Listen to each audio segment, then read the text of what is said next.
ಬೆಂಗಳೂರು ದಕ್ಷಿಣ ಜಿಲ್ಲೆ ಸಚಿವರಿಂದ ಗ್ರಾಮಾಂತರ ಜಿಲ್ಲಾ ಸಚಿವರಿಗೆ ದಾಖಲಾತಿ ಹಸ್ತಾಂತರ. ಆಡಳಿತಾತ್ಮಕವಾಗಿ ಸೋಲೂರು ಇಂದು ನೆಲಮಂಗಲಕ್ಕೆ ಸೇರ್ಪಡೆ. ಮಾಗಡಿ ತಾಲೂಕಿನ ಸೋಲೂರು ಹೋಬಳಿಯನ್ನ ಆಡಳಿತಾತ್ಮಕವಾಗಿ ನೆಲಮಂಗಲ ತಾಲೂಕಿಗೆ ಸೇರ್ಪಡೆ ಯಶಸ್ವಿ. ದಾಖಲೆಗಳ ಹಸ್ತಾಂತರ. ಸಚಿವರು ಆದ ಕೆಎಚ್ ಮುನಿಯಪ್ಪ, ರಾಮಲಿಂಗಾರೆಡ್ಡಿ, ಶಾಸಕ ಎನ್ ಶ್ರೀನಿವಾಸ್ ಭಾಗಿ. ಸುಮಾರು 47 ವರ್ಷದಿಂದ ಅತಂತ್ರವಾಗಿದ್ದ ನೆಲಮಂಗಲ ವಿಧಾನಸಭಾ ಕ್ಷೇತ್ರ ವ್ಯಾಪ್ತಿಯ ಮಾಗಡಿ ತಾಲೂಕಿಗೆ ಒಳಪಟ್ಟಿದ್ದ ಸೋಲೂರು ಹೋಬಳಿಯನ್ನ ನೆಲಮಂಗಲ ತಾಲೂಕಿಗೆ ಇಂದು ಆಡಳಿತಾತ್ಮಕವಾಗಿ ಸೇರ್ಪಡೆ ಕಾರ್ಯಕ್ರಮ ನೆಲಮಂಗಲ ತಾಲೂಕು ಕಚೇರಿ ಆವರಣದಲ್ಲಿ ಜರುಗಿದೆ. ಕಾರ್ಯಕ್ರಮದಲ್ಲಿ ಆಹಾರ ಮತ್ತು ನಾಗರಿಕ ಪೂರೈಕೆ ಸಚಿವ ಕೆಎಚ್ ಮುನಿಯಪ್ಪ, ಸಾರಿಗೆ ಸಚಿವ ರಾಮಲಿಂಗಾರೆಡ್ಡಿ, ಜಿಲ್ಲಾಧಿಕಾರಿ ಡಾಕ್ಟರ್ ಕೆ ಅನುರಾಧ, ಉಪನೋಂದಣಾಧಿಕಾರಿ ದುರ್ಗಾಶ್ರೀ, ತಹಸೀಲ್ದಾರ್ ಆದ ಮಲ್ಲೇಶ್, ಬೀರಪ್ಪ ಪೂಜಾರ್, ಶರತ್ ಹಾಗೂ ನೆಲಮಂಗಲ ನಗರಸಭೆ ಅಧ್ಯಕ್ಷ ಎನ್ ಗಣೇಶ್, ಯೋಜನಾ ಪ್ರಾಧಿಕಾರದ ಎಂಕೆ ನಾಗರಾಜು, ನಾರಾಯಣ್ ಗೌಡ, ಹನುಮಂತೇಗೌಡ ಮತ್ತಿತರರು ಉಪಸ್ಥಿತರಿದ್ದರು. ಇದೇ ವೇಳೆ ಬೆಂಗಳೂರು ದಕ್ಷಿಣ ರಾಮನಗರ ಜಿಲ್ಲಾ ಉಸ್ತುವಾರಿ ಸಚಿವ ರಾಮಲಿಂಗಾರೆಡ್ಡಿ ಅವರು, ಬೆಂಗಳೂರು ಗ್ರಾಮಾಂತರ ಜಿಲ್ಲಾ ಉಸ್ತುವಾರಿ ಸಚಿವ ಕೆಎಚ್ ಮುನಿಯಪ್ಪ, ಶಾಸಕ ಎನ್ ಶ್ರೀನಿವಾಸ್ ಹಾಗೂ ಅಧಿಕಾರಿಗಳಿಗೆ ಸೋಲೂರು ಹೋಬಳಿಯ ಡಿಜಿಟಲೀಕೃತ ಭೂ ದಾಖಲೆ ಹಾಗೂ ಕಡತವನ್ನ ದಾಖಲಾತಿಗಳನ್ನ ಹಸ್ತಾಂತರ ಮಾಡಿದ್ರು. ನಂತರ ಸಚಿವ ಕೆಎಚ್ ಮುನಿಯಪ್ಪ ಮಾತನಾಡಿ, ಸೋಲೂರು ಹೋಬಳಿಗೆ ಒಳ್ಳೆಯದಾಗಿದೆ, ಅಭಿವೃದ್ಧಿಗೆ ಅನುಕೂಲವಾಗಿದೆ. ಎಲ್ಲ ಇಲಾಖೆಗಳು ನೆಲಮಂಗಲಕ್ಕೆ ಸೇರಲಿದೆ. ಮಧ್ಯಪ್ರಾಚ್ಯ ಯುದ್ಧದ ಕದನ ವಿರಾಮದ ಮಧ್ಯಂತರ ಸಭೆ ವಿಫಲವಾಗಿದೆ. ಎಲ್ಪಿಜಿ ಪೂರೈಕೆ ಬಗ್ಗೆ ಕೇಂದ್ರ ಸರ್ಕಾರ ಕ್ರಮ ಕೈಗೊಳ್ಳುತ್ತೆ. ನಾಗರಿಕರು ಇಲಾಖೆಗಳೊಂದಿಗೆ ಸ್ಪಂದಿಸಬೇಕು. ಸೋಲೂರು ಚಿಕ್ಕಬಳ್ಳಾಪುರ ಲೋಕಸಭೆ ಕ್ಷೇತ್ರಕ್ಕೆ ಸೇರಿ ದೊಡ್ಡದಾಗಿತ್ತು. ಇದೀಗ ನೆಲಮಂಗಲಕ್ಕೆ ಆಡಳಿತಾತ್ಮಕವಾಗಿ ಸೇರಿರುವುದು ಉತ್ತಮ ಬೆಳವಣಿಗೆ ಎಂದಿದ್ದಾರೆ. ನಾನು ಕೃಷ್ಣರಾಯರ್ ಎಲೆಕ್ಷನ್ ಮಾಡಕ್ಕೆ ಬರ್ತಾ ಇದ್ದೆ. ಎಲ್ಲಿ ಶಿಡ್ಲಘಟ್ಟದಿಂದ, ಎಲ್ಲಿಂದ ಇವ್ರ ಕ್ಷೇತ್ರ ಅಂದ್ರೆ ಶಿಡ್ಲಘಟ್ಟ ಬಾರ್ಡ್ರಿಂದ ಹಿಡಿದು ತಲಕಾಯಲ್ ಬೆಟ್ಟ ದೇವಸ್ಥಾನ, ಅಲ್ಲಿಂದ ಹಿಡಿದು ಇಲ್ಲಿ ಸೋಲೂರುವರೆಗೂ 150ರಿಂದ ಮೇಲೆ ಕಿಲೋಮೀಟರ್ಸ್ ಆಗ್ತದೆ. ಲೋಕಸಭೆಗೆ ಇದು ನೆಲಮಂಗಲ ಕ್ಷೇತ್ರಕ್ಕೆ ಸೇರ್ತದೆ. 8 ಕ್ಷೇತ್ರಗಳಲ್ಲಿ ಚಿಕ್ಕಬಳ್ಳಾಪುರ ಲೋಕಸಭಾ ಕ್ಷೇತ್ರಕ್ಕೆ ಇದು ಸೇರ್ತಾ ಇದೆ. ಅದಾದಮೇಲೆ 2004-05ರಲ್ಲಿ ಶಿಡ್ಲಘಟ್ಟ ಕೋಲಾರಕ್ಕೆ ಹೋಯಿತು.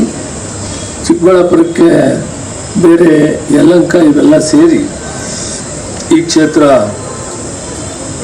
ಸೋಲೂರು ಹೋಬಳಿ ಅಂತೂ ಮೊದಲಿನಿಂದ ಚಿಕ್ಕಬಳ್ಳಾಪುರ ಕ್ಷೇತ್ರದಲ್ಲಿ ನೆಲಮಂಗಲದಲ್ಲಿ ಆಡಳಿತವಾಗಿ ಬಹಳ ತೊಂದರೆಯನ್ನು ಅನುಭವಿಸ್ತಿದ್ರು ಸೋಲೂರು ಹೋಬಳಿ ಜನ. ಅವರಿಗೆ ಇವತ್ತು ಒಂದು ಸುದ್ದಿನ, ಒಂದು ಹಬ್ಬದ ವಾತಾವರಣ. ನೇರವಾಗಿ ಶಾಸಕರು ಮತ್ತು ತಾಲೂಕಾ ಸಮಿತಿ, ಜಿಲ್ಲಾ ಪರಿಷತ್, ಗ್ರಾಮ ಅಂತ ಒಂದು ಪವಿತ್ರವಾದ ಕೆಲಸವನ್ನು ರಾಮಲಿಂಗಾರೆಡ್ಡಿಯವರ ನೇತೃತ್ವದಲ್ಲಿ ಅವರು ಜಿಲ್ಲಾ ಉಸ್ತುವಾರಿ ಸಚಿವರಾಗಿ ಇದನ್ನು ಕ್ಯಾಬಿನೆಟ್ಟಲ್ಲಿ ಅವರೇ ಪ್ರಸ್ತಾವನೆಯನ್ನು ಮಂಡಿಸಿದರು. ಇದಾಗಲೇಬೇಕು ಅನ್ನೋ ಮಾತನ್ನು. ಇವರ ಎಲ್ಲ ಸರ್ವತೋಮುಖ ಅಭಿವೃದ್ಧಿಯನ್ನು ಆಗಲಿ, ಗ್ರಾಮ ಪಂಚಾಯತಿ, ತಾಲೂಕಾ ಸಮಿತಿ, ಜಿಲ್ಲಾ ಪರಿಷತ್ತಿನಿಂದ ಹಿಡಿದು ಸಹಕಾರ ಸಂಘಗಳಿಂದ ಹಿಡಿದು ಎಲ್ಲವೂ ಕೂಡ ಅಭಿವೃದ್ಧಿ ಕಡೆ ಅವನ್ನು ಕೊಂಡೊಯ್ಯಬೇಕು ಅಂತ ಈ ಸಂದರ್ಭದಲ್ಲಿ ಹೇಳ್ತಾ ಅತ್ಯುತ್ತಮವಾದ ಕೆಲಸವನ್ನು ಮಾಡ್ತಾ ಶ್ರೀನಿವಾಸ. ಸಾರಿಗೆ ಸಚಿವ ರಾಮಲಿಂಗಾರೆಡ್ಡಿ ಮಾತನಾಡಿ, ಆಡಳಿತಾತ್ಮಕವಾಗಿ ಬೆಂಗಳೂರು ದಕ್ಷಿಣ ಜಿಲ್ಲೆಯ ಸೋಲೂರು ಹೋಬಳಿ ಮಾಗಡಿ ತಾಲೂಕಿಗೆ ಸೇರಿ ವಿಧಾನಸಭಾ ಚುನಾವಣೆಗೆ ನೆಲಮಂಗಲ ಹಾಗೂ ಲೋಕಸಭಾ ಚುನಾವಣೆಗೆ ಬೆಂಗಳೂರು ಗ್ರಾಮಾಂತರಕ್ಕೆ ಸೇರಿತ್ತು. ನೆಲಮಂಗಲಕ್ಕೆ ಸೇರುವ ಬೈಕೆ ಸಾರಿಗೆ ಸಚಿವ ರಾಮಲಿಂಗಾರೆಡ್ಡಿ ಮಾತನಾಡಿ, ಆಡಳಿತಾತ್ಮಕವಾಗಿ ಬೆಂಗಳೂರು ದಕ್ಷಿಣ ಜಿಲ್ಲೆಯ ಸೋಲೂರು ಹೋಬಳಿ ರಾಮನಗರ ಜಿಲ್ಲೆ ಮಾಗಡಿ ತಾಲೂಕಿಗೆ ಸೇರಿದ್ರೆ ವಿಧಾನಸಭಾ ಚುನಾವಣೆಗೆ ನೆಲಮಂಗಲ ಹಾಗೂ ಲೋಕಸಭಾ ಚುನಾವಣೆಗೆ ಬೆಂಗಳೂರು ಗ್ರಾಮಾಂತರಕ್ಕೆ ಸೇರಿತ್ತು. ನೆಲಮಂಗಲಕ್ಕೆ ಸೇರುವ ಬೈಕೆ ಇದ್ರೂ ಕೂಡ ಕಳೆದ 47 ವರ್ಷಗಳಿಂದ ಚುನಾವಣೆಗಳ ಪ್ರಣಾಳಿಕೆಯ ವಸ್ತುವಾಗಿತ್ತು. ಆದರೆ ಶಾಸಕ ಎನ್ ಶ್ರೀನಿವಾಸ್ ಚುನಾವಣೆಯಲ್ಲಿ ಕೊಟ್ಟ ಭರವಸೆಯಂತೆ 3 ವರ್ಷದಲ್ಲಿ ಸೋಲೂರನ್ನ ನೆಲಮಂಗಲಕ್ಕೆ ಸೇರ್ಪಡೆ ಮಾಡಿರುವುದು ಉತ್ತಮ ಬೆಳವಣಿಗೆ. ನೆಲಮಂಗಲ ನಗರ ದಾಬಸ್ಪೇಟೆ ಬಸ್ ನಿಲ್ದಾಣವನ್ನ ಅಭಿವೃದ್ಧಿಪಡಿಸುತ್ತೀವಿ ಎಂದಿದ್ದಾರೆ. ಮತ್ತೆ ಅದಾದ್ಮೇಲೆ ಶ್ರೀನಿವಾಸ್ ಅವರು ಎಲ್ಲ ಕಡೆ ಓಡಾಡಿ ಮಾಡಿ ನಮ್ಮ ಕ್ಯಾಬಿನೆಟ್ಗೂ ಸಬ್ಜೆಕ್ಟ್ ತಂದು ಕ್ಯಾಬಿನೆಟ್ಟಲ್ಲಿ ನಾನು ಮುನಿಯಪ್ಪನವರು ನಮ್ಮ ಇಡೀ ಕ್ಯಾಬಿನೆಟ್ ಇದಕ್ಕೆ ಅನುಮತಿ ಕೊಟ್ಟಿದೆ. ಮತ್ತು ಇವತ್ತು ಉಳಿದಿರ್ತಕ್ಕಂಥದ್ದು ನಮ್ಮ ಅನುರಾಧರವರು, ನಮ್ಮ ಜಿಲ್ಲಾಧಿಕಾರಿಗಳು, ಈಗೇನು ಕಡತಗಳ ಇದು ವಿಲೇವಾರಿ ಆಗಬೇಕು, ಅದು ಹಾರ್ಡ್ ಕಾಪೀಸು ಕೊಡ್ತಾರೆ ಮತ್ತು ಸಾಫ್ಟ್ ಕಾಪೀಸು ಕೂಡ ಬಂದ್ಬಿಡುತ್ತೆ. ಬಹುತೇಕ ಎಲ್ಲ ಪೇಪರ್ಲೆಸ್ಸು ಈಗ ನಮ್ಮ ರಾಜ್ಯದಲ್ಲಿ ಬರ್ತಾ ಇದೆ. ಉಳಿದಿರ್ತಕ್ಕಂಥದ್ದನ್ನು ನಮ್ಮ ADS ಇವರು ಇಲ್ಲೇ ಇದ್ದಾರೆ, ನಮ್ಮ DC ಅವರು ನಾಳೆ ವಿದೇಶಕ್ಕೆ ಹೋಗ್ತಾರೆ, ಅದಕ್ಕಿಂತ ಅವರು ಬರೋಕ್ಕಾಗಲಿಲ್ಲ. ಉಳಿದಿರ್ತಕ್ಕಂಥ ಏನೇನು ಕಡತಗಳು ಬರಬೇಕು ಅದೆಲ್ಲ ಕೂಡ ಶೀಘ್ರವಾಗಿ ಅದನ್ನು ಕೊಡಿ ಅಂತ ನಾನು ಈ ಸಂದರ್ಭದಲ್ಲಿ ಅವರಿಗೆ ಸೂಚನೆ ಕೊಡ್ತಾ ಇದ್ದೀನಿ. ಮತ್ತು ನಮ್ಮ ಕಾರ್ಯಕ್ರಮದಲ್ಲಿ ಟ್ರಾನ್ಸ್ಪೋರ್ಟ್ ಮಿನಿಸ್ಟರ್ ಆಗಿದ್ದಾಗ ಬಜೆಟಲ್ಲಿ ಸೇರಿಸ್ಕೊಟ್ಟೆ 17-18ರಲ್ಲಿ. ಆಮೇಲೆ ನಾನು 17 ಕೊನೆಯಲ್ಲಿ ಗೃಹ ಮಂತ್ರಿ ಆದೆ. ಗೃಹ ಮಂತ್ರಿ ಆದಮೇಲೆ ನಾನು ಫೌಂಡೇಶನ್ ಸ್ಟೋನ್ ಹಾಕೋಕ್ಕಾಗಲಿಲ್ಲ. ಅರೇವಣ್ಣವರು ಇದ್ದು ಫೌಂಡೇಶನ್ ಹಾಕಿದ್ರು. ಮತ್ತು ಮನೆವರೆಗೂ ಅದು ನಿಂತೇ ಹೋಗಿತ್ತು ನಾನಾ ಕಾರಣದಿಂದ. ಆಮೇಲೆ ನಾನೇ ಬಂದು ಖುದ್ದಾಗಿ ರಸ್ತೆ ಇದೆಲ್ಲ ಇಕ್ಕಟ್ಟಾಗಿತ್ತು, ಈ ರೀತಿ ಮಾಡಿ ಅಂತ ಸಲಹೆ ಕೊಟ್ಟ ಮೇಲೆ ಇವತ್ತು ರಸ್ತೆಯಲ್ಲಿ ಎಲ್ಲ ಬಸ್ಸು ರಸ್ತೆಯಲ್ಲಿ ನಿಲ್ತಾ ಇದ್ರು. ಅದು ಸುಗಮವಾಗಿ ಆಗಿದೆ. ಅದಕ್ಕೂ ಕೂಡ ಭಾಳ ಸರಿ ಒತ್ತಾಯ ಮಾಡಿದರು ಶ್ರೀನಿವಾಸ್ ಅವರು. ಮತ್ತು ಉಳಿದಿರ್ತಕ್ಕಂಥ ಕೆಲಸ ಬೇಗ ಮಾಡಿ ಅಂತ ನಡೀತಾ ಇದೆ. ಕೆಲಸ ಬೇಗ ಮಾಡಿದ್ರೆ ಏನಾಗುತ್ತೆ, ಇವತ್ತು ಬೆಂಗಳೂರು ಭಾಳ ಹತ್ತಿರದಲ್ಲಿರ್ತಕ್ಕಂಥ ಒಂದು ತಾಲೂಕು, ಜನಸಂಖ್ಯೆ ಜಾಸ್ತಿ ಆಗ್ತಾ ಇದೆ, ಮುಂದಕ್ಕೆ ಇನ್ನೂ ಜಾಸ್ತಿ ಆಗುತ್ತೆ. ಬೆಂಗಳೂರು ಸುತ್ತಲೂ ಸುಮಾರು 30-40 ಕಿಲೋಮೀಟ್ರ್ ನೀವು ಎಲ್ಲನ ಹೋಗಿ, ಯಾವ ತಾಲೂಕನ್ನ ಹೋಗಿ, ಅತಿ ಹೆಚ್ಚು ಜನಸಂದಣಿ ಅಂದರೆ ವಸತಿ ಪ್ರದೇಶಗಳು, ಮತ್ತು ಇಲ್ಲೆಲ್ಲ ಕಮರ್ಷಿಯಲ್ಲು ಜಾಸ್ತಿ ನಿಮ್ಮಲ್ಲೆಲ್ಲ. ಅಂದರೆ ಜನ ಬರೋರು ಹೋಗೋರು ಜಾಸ್ತಿ ಆಗ್ತಾರೆ. ಅದರಿಂದ ಬಸ್ ಸ್ಟ್ಯಾಂಡ್ ಅವಶ್ಯಕತೆ ಇದೆ, ಮೆಟ್ರೋ ಕೂಡ ಅವಶ್ಯಕತೆ ಇದೆ. ಅದು ಕೂಡ ಮಾಡೋಣ ಅಂತ ನಾನು ಈ ಸಂದರ್ಭದಲ್ಲಿ ಹೇಳಿ, ಮತ್ತು ಅದೇ ರೀತಿ ದಾಬಾಸ್ಪೇಟೆಗೆ ಒಂದು ಬಸ್ ಸ್ಟ್ಯಾಂಡ್ ಕೇಳಿದ್ರು, ಅದು ಮರ್ತ್ಬಿಟ್ರು ಹೇಳೋವಾಗ.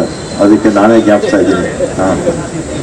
ದಾಬಾಸ್ಪೇಟೆಗೂ ಕೂಡ ಒಂದು ಟೆಂಡರ್ ಆಗಿದೆ, ನನ್ನನ್ನು ಕೂಡ ಅಲ್ಲೇ ಕರ್ತೀನಿ ಅಂತ ನಾನು ಈ ಸಂದರ್ಭದಲ್ಲಿ ಹೇಳಿ, ಮುನಿಯಪ್ಪನವರು ಮತ್ತು ನಮ್ಮ ಶ್ರೀನಿವಾಸ್ ಅವರು ಮತ್ತು ಜಿಲ್ಲಾಧಿಕಾರಿಗಳು ಮತ್ತು ಇನ್ನಿತರ ಎಲ್ಲ ಅಧಿಕಾರಿ ವರ್ಗದವರು ಮತ್ತು ಈ ಭಾಗದ ಎಲ್ಲ ಮುಖಂಡರು ಮತ್ತು ತಮಗೆ.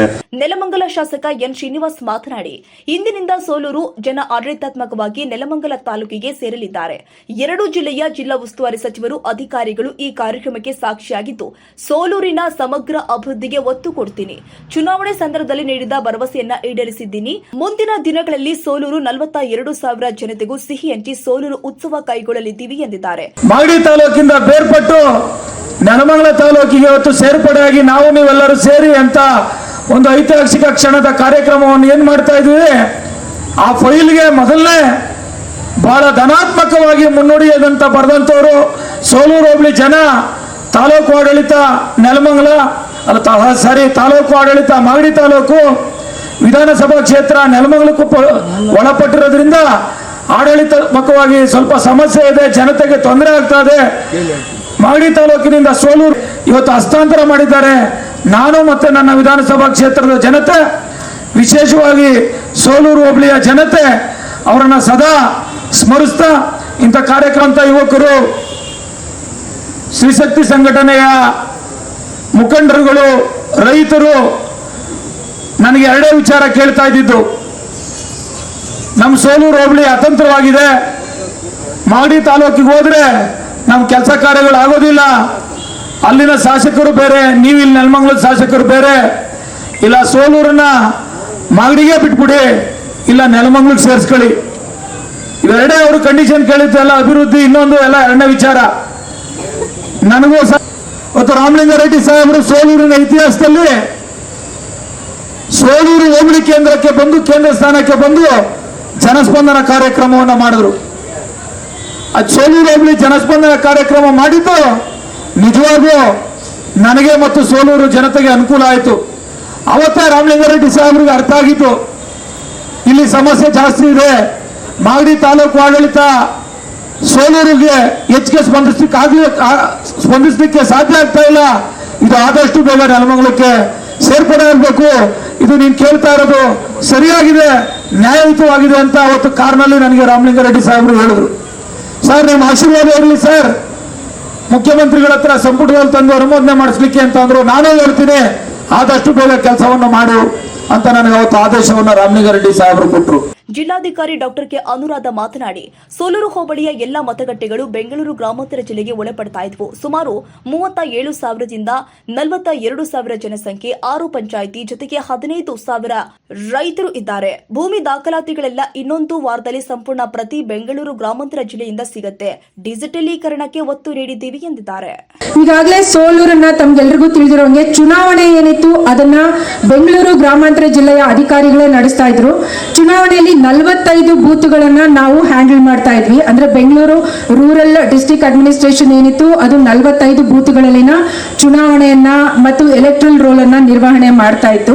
ಇದರ ಜೊತೆಗೆ ಇನ್ನು ಆಡಳಿತಾತ್ಮಕವಾಗಿ ನಮಗೆ 2011 ಸೆನ್ಸಸ್ ಅಲ್ಲಿ ಸುಮಾರು 37,000 ಪಾಪ್ಯುಲೇಷನ್ ಇತ್ತು ಸೋಲೂರು ತಾಲೂಕಲ್ಲಿ.